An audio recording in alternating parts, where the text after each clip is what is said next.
Have you ever really stopped to wonder what's actually driving your personality? What's going on under the hood?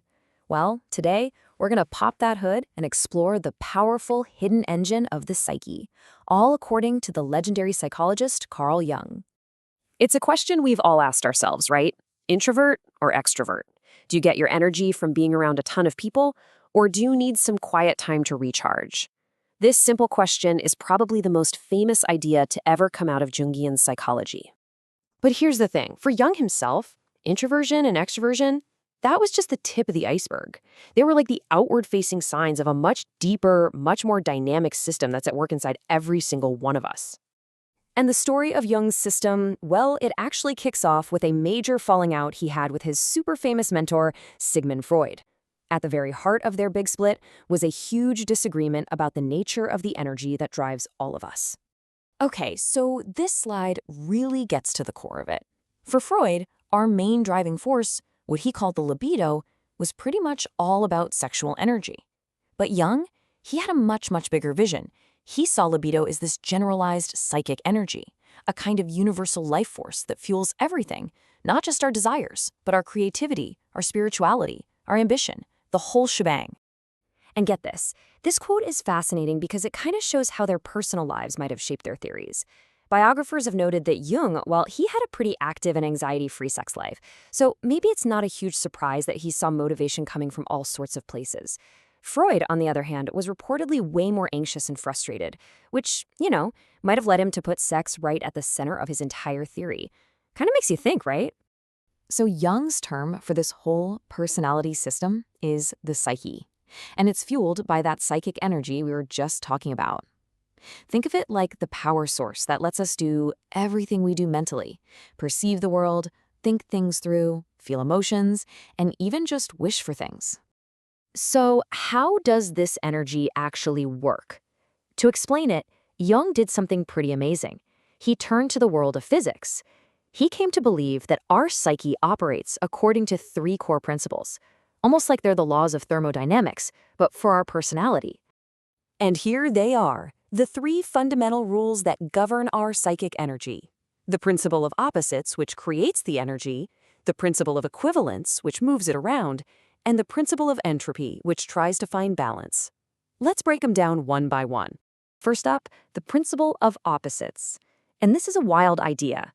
Jung believed that psychic energy is literally born from conflict. It's like a battery. You need a positive pole and a negative pole to create a charge. In the same way, our psyche needs tension. That clash between opposing forces inside us, like love and hate, or feeling certain versus feeling doubtful, that's what actually generates our mental energy. Next up, we have the principle of equivalence. This is basically the law of conservation of energy, but applied to your personality. The energy from an interest that's fading away doesn't just, poof, vanish into thin air. It has to go somewhere. So it gets reinvested into another part of your psyche. And we've all felt this, right? You might stop playing guitar, but then all of a sudden you find yourself completely obsessed with, gardening. According to Jung, that's not just a coincidence. That's your psychic energy finding a brand new, equally interesting place to go. And finally, the principle of entropy. Okay, think about how heat flows from a hot cup of coffee to the cold air around it, until everything reaches the same temperature. Jung believed our psychic energy does the exact same thing. It's always flowing from a stronger value to a weaker one, constantly trying to find a balance. Of course, here's the kicker. If we ever actually achieved perfect balance, well, there'd be no energy left. So our psyche stays in this constant dynamic state of balancing and rebalancing itself. Okay, so with those three laws of energy in our back pocket, let's look at the first major component of our personality. Which direction does our psychic energy tend to flow? And this brings us right back to those words we all know, introversion and extroversion. For an introvert, that psychic energy is mostly channeled inward, focusing on their own thoughts, their own internal world. For an extrovert, that energy flows outward, towards other people and what's happening in the world. Now, Jung was really clear that we're all a bit of both, but one of these attitudes usually takes the lead and becomes our kind of default setting for how we engage with everything. But just knowing the direction our energy flows, that's only half the picture. The next big question is, how do we actually use that energy to experience the world?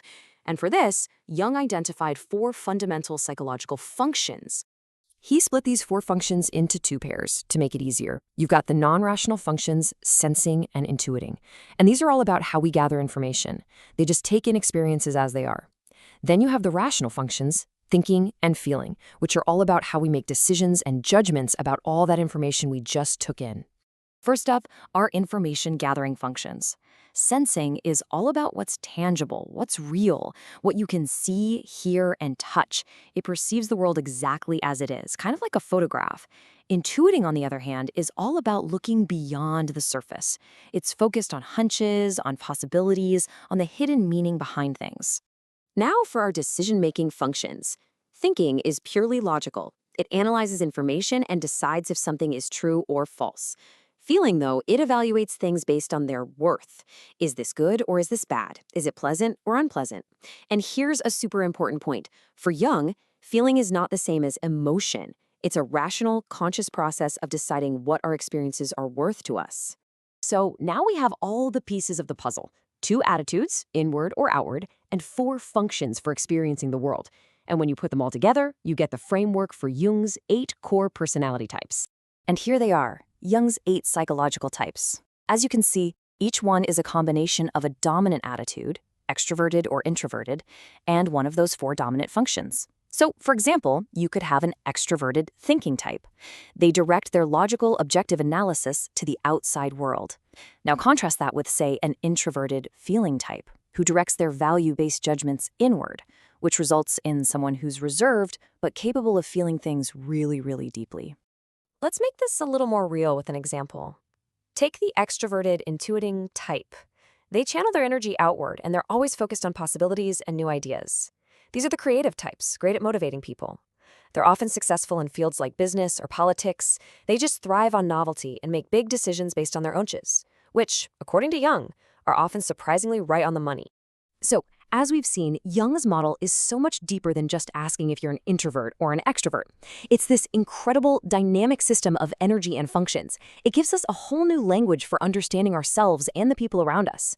So the real question to leave you with is this. Looking at these principles and functions, which of these forces do you see shaping your personality?